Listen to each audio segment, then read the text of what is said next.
अस्सलाम वालेकुम everyone, welcome to another vlog. जैसे कि मैंने आपको बताया था कल कि मुझे लंबरदार साहब के पास जाना था, तो वो मुझे मार्केट में नहीं मिले। तो अभी मैं ठोर जा रहा हूँ। तो अभी मैं घर से निकल गया हूँ और ऑटो पकड़ता हूँ, फिर मिलते हैं आपको। गाइस मार्केट पहुँच चुके हैं अब हम, और ठोर का ऑटो वहाँ पे लगता है, वहाँ पे आया नहीं है अभी। तो अभी हम यहीं रुके हैं फारूक भाई के पास। फारूक भाई चाय लेके आए हमारे लिए, थैंक यू फारूक भाई। तो गाइस चाय पीते पीते देखते हैं, वेट करते हैं ऑटो का, फिर आता है, फिर मिलते हैं। ऐसे ही है, सुबह सुबह मैंने ब्रेकफास्ट तो कर लिया था, फिर भी चाय जितनी मिले उतनी कम है। जैसे कौन कौन टी लवर है बताना। तो गाइस ठोर का ऑटो तो ये आ गया है, बट ये अभी सवारियाँ फुल नहीं हुई हैं, तो टाइम लग जाएगा इसको। तो हमारे पास भी रुकने के सिवा ऑप्शन है नहीं कोई, फारूक भाई के पास ही रुकते हैं चल के, और थोड़ी सी गप वगैरह मारेंगे उसके साथ, और फिर जैसे निकलेगा ये वैसे चलते हैं। गाइस ऑटो आ गया है, तो अब हम भी चलते हैं। गाइस ऑटो वाले ने मेरे को छोड़ा है यहाँ पे कुछ, और ये जो रोड है, ये वाला रोड, ये कनेक्ट करता है भद्रवाह की तरफ। किसी दिन मैं वहाँ जाऊँगा तो ज़रूर आपको दिखाऊँगा, वहाँ भी मेरे रिलेटिव हैं कुछ।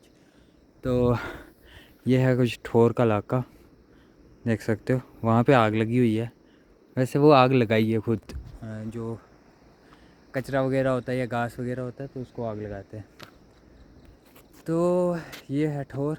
ये यूनिक चीज़ देखिए, मैं आपको दिखाता हूँ। देखो यहाँ पे ये कुरकुरे और वगैरह इनके, हालांकि ये पैक हैं, ये देखो, और ये सारा वेस्ट करके इन्होंने फेंक दिए। मुझे जहाँ तक लगता है तो इनकी डेट एक्सपायर है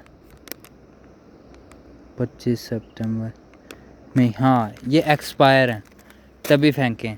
तो अगर सारे ही फेंकने थे आपको खोल के फेंकने थे ताकि कोई बच्चा नहीं खाए।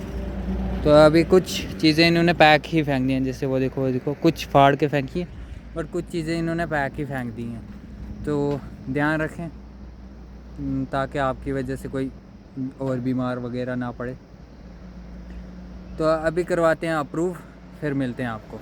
इन शॉप में से किसी एक वाली शॉप है, बोल रहे थे एंड वाली, तो मैं जाके पता करता हूँ, तो काम ख़त्म करके फिर आपको मिलते हैं। गाइज़ ये है मेन ठोर, यहाँ ही ऑटो वगैरह का स्टैंड है, ठीक है। एंड लंबरदार की दुकान भी यहीं पे है, और मैंने अप्रूव भी करा दिया अपना डॉक्यूमेंट। और मेरे को याद है ताहिर भाई, आदिल भाई और मैं, हम आए थे यहाँ सर्वे करने के लिए। ये जो एरिया देख रहे हो आप, यहाँ पे जो सोलर पैनल का सर्वे था वो हमने ही किया था। आई होप कि ताहिर भाई और आदिल भाई देख रहे होंगे और उनको याद होगा कि हाँ हम इस साइड से गए थे और फिर वो एरिया कवर किया था हमने, याद है ना। तो अभी चलते हैं हम घर की तरफ वापस से, तो ऑटो वगैरह बाद में मिलेगा। वैसे मेरे यहाँ पे दोस्त भी रहते हैं, 2 दोस्त हैं और अच्छे दोस्त हैं मेरे, बहुत ही क्लोज। तो अभी मैं चलता हूँ घर, क्योंकि घर पे काम है, अभी उनसे मिलते बट टाइम नहीं है मेरे पास इतना। तो घर चल के फिर बताते हैं। तो अप्रूव मैंने करवा दिया है, और हालांकि हमारे जो बादशाह है यहाँ की वो डोगरी है, तो मैं उर्दू ही बात करता हूँ। जहाँ हम स्टार्टिंग से रहते आए वहाँ उर्दू ही बात करते थे, तो हमने भी उर्दू ही सीखी है। ऐसी बात नहीं है कि मेरे को डोगरी नहीं आती, मेरे को आती है, बट हम बोलते नहीं हैं। हाँ जब नीड हो तब भी बोलते हैं, मगर ये है कि ज़्यादातर हम उर्दू ही प्रेफर करते हैं। बट लोगों को पता नहीं क्यों मेरी बात ऐसे लगती है कि मैं बड़ी अलग तरीके से बोल रहा हूँ। मैं बिल्कुल साफ़ बोलता हूँ, पोलाइट बोलता हूँ, और पता नहीं क्यों ऐसा लगता है लोगों को। वैसे आप मेरे को बताना कि आपको मेरी बातें समझ आती हैं। और मैं आपको इसके साथ एक और यूनिक थिंग शेयर करता हूँ। देखो यहाँ पे गर्मी है, धूप है यहाँ पे कितनी ज़्यादा, यहाँ पे कितनी धूप वगैरह, और मौसम भी ऐसे गर्मी गर्मी। और इस जगह पे देखो आप, बिल्कुल एक हिसाब से सर्दी समझ लो आप, कि ठंडा हुआ है मौसम। क्यों? क्योंकि यहाँ पे पेड़ है, ये एरिया पेड़ों से घिरा हुआ है, इस वजह से। तो अपने नेचर की देखभाल आपको खुद ही ज़रूरत होती है करने की। पेड़ लगाएं अच्छे से, ताकि देखो जो बाहर के लोग होते हैं ना, जम्मू वगैरह एरिया के, वो सुकून ढूंढने के लिए कश्मीर वाली साइड आते हैं। और वहाँ पे क्यों सुकून है? क्योंकि वहाँ पे पेड़ है, पेड़ की वजह से उनका जो नेचर है वो बहुत ऐसे ठंडा है।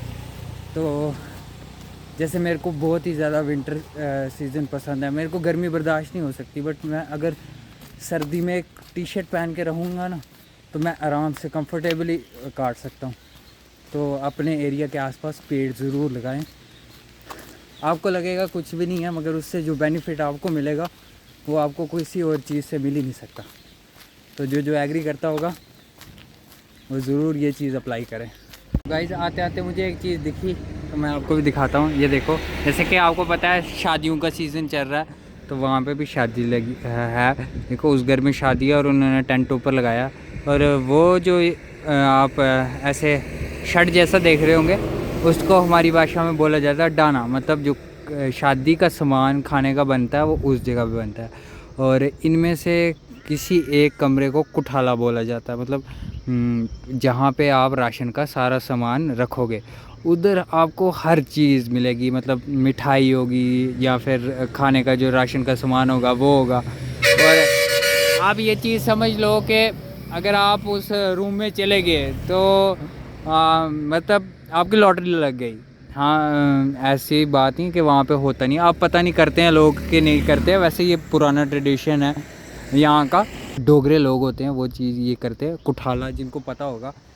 तो नाम भी मुझे लगता है आपने पहली बार सुना होगा, कुठाला बोलते हैं। कुठाले में यही होता है कि आपका जो राशन का सामान होगा या कोई जो आपके लिए मतलब घर के फंक्शन के लिए कुछ गिफ्ट ला रहा है वो भी उस रूम में जाएंगे। तो ऐसे होता है। तो अगर आपका वहाँ पे जाना हो गया, आपकी लॉटरी लग गई, आपको हर एक मिठाई वहाँ पे मिलेगी। और मैंने तो ऐसे बहुत शादियाँ अटेंड की हैं जहाँ पे जो कुठाले के होते थे वो हमारे मामू निकल जाते थे या फिर हमारे चाचू, ऐसे ऐसे। तो हमने काफ़ी मिठाई खानी, मतलब हद हद ख़त्म कर देनी, इतनी मिठाई खा के फुल हो जाना। तो बहरहाल वो भी एक पुराने दिन थे। आज कश्मकश में है दुनिया सारी अपनी अपनी। जैसे इंसान मेच्योर होता है ना तो फिर उसको रिस्पॉन्सिबिलिटी बढ़ जाती है। और जो इंसान सबसे निकम्मा जिसको बोले जाते हैं ना कि यार ये निकम्मा है, इससे कुछ नहीं होता, ये ऐसे ही बेकार इंसान है, आप देखना सबसे ज़्यादा काम उसी से लिया जाता है। दुपट्टे को पीको कराना आपने कराना है, और जो चीज़ें हैं वो भी आपने करवानी है। मतलब एनी थिंग, कुछ नहीं है वो करेगा, घर का काम है वो करेगा। तो आप जिसको बेकार बोलते हो मगर काम सबसे ज़्यादा उसी से लेते हो। तो कुछ लोग छोटे भाइयों से लेते हैं, कुछ किसी से कुछ रिस्पॉन्सिबिलिटी हो जाती है कईयों की जो बड़े हो जाते हैं। जैसे मैं अपने घर का बड़ा लड़का हूँ तो हर चीज़ हैंडल करना मेरी एक रिस्पॉन्सिबिलिटी हो गई है। तो बहरहाल ये चीज़ें थी जो मैं आपको बताना चाहता था और बता दी। चलो अब मैं घर पहुँच गया, बटोल पहुँच के आपको मिलता हूँ। बटोल पहुँच चुके हैं अब हम। आधे रास्ते से मेरे को ऑटो मिल गया था तो अभी खाते हैं आइसक्रीम, फिर मिलते हैं आपको घर जाके। तो गाइस मैं पहुँच चुका हूँ घर, और घर से अब मैं निकल गया हूँ। अब मैं जा रहा हूँ बूनबाड़ी में काम वगैरह। तो अब मैं मिलता हूँ आपको बूनबाड़ी जाकर। तो हाँ जी गाइस, बूनबाड़ी में पहुँच चुका हूँ।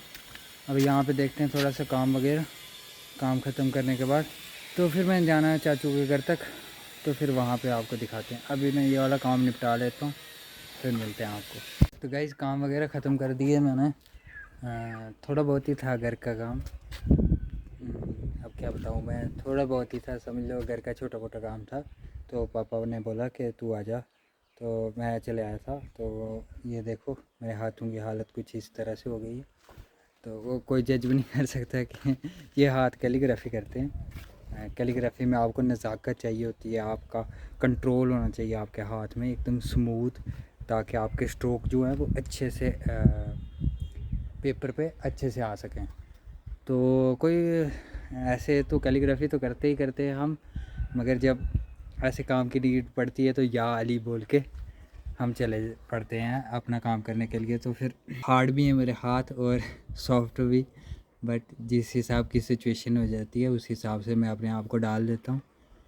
तो या अली करके घुस जाते हैं हर एक काम में, तो फिर वो पूरा करके ही निकलते हैं। अभी हाथ वगैरह धोते हैं, फिर पापा के लिए चाय बनाता हूँ मैं नीचे जाके। तो चाय पिलाते हैं पापा को।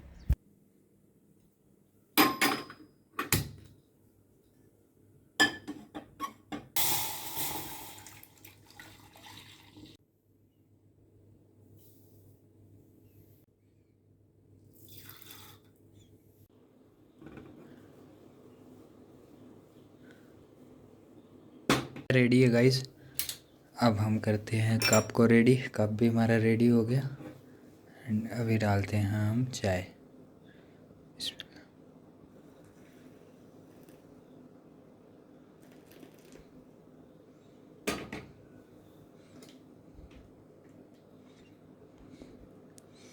गाइस मैंने आपको बताया है एक हाथ से व्लॉगिंग करना मुश्किल हो जाता है, तो ये रही मेरे हाथ की चाय। जिसको जिसको पीनी है तो वो आ सकता है, हम उसको शौक़ से पिलाएंगे। अभी मैं ये देता हूँ पापा को ऊपर जाके, और इस ब्लॉग को यहीं पे करते हैं एंड मिलते हैं आपसे नेक्स्ट वाली वीडियो में। तब तक के लिए अल्लाह हाफिज़।